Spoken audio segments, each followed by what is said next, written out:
We've got here our double chute disc hoe hybrid opener, and we've got it on the Mark III cast opener frame.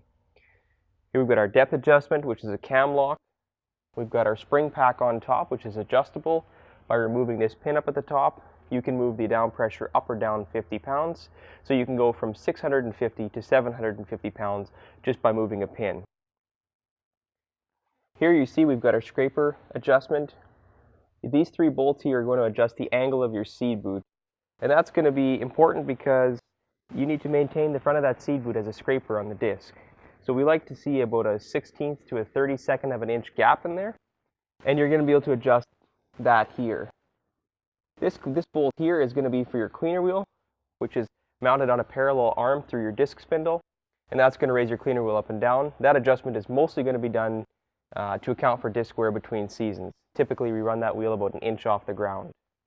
So we've got our two hoses here. We've got our front one going to fertilizer, which drops straight down to the bottom of the disc cut. We've got our back one going through the seed boot, being placed on a ledge to the side and above the fertilizer.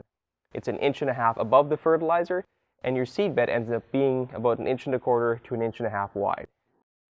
The other adjustments on here, we've got this bolt in the center here. If you loosen this nut off, you can lift your whole seed boot assembly up, and you're going to do that to account for disc wear so that you can run longer with optimum seed to fertilizer separation.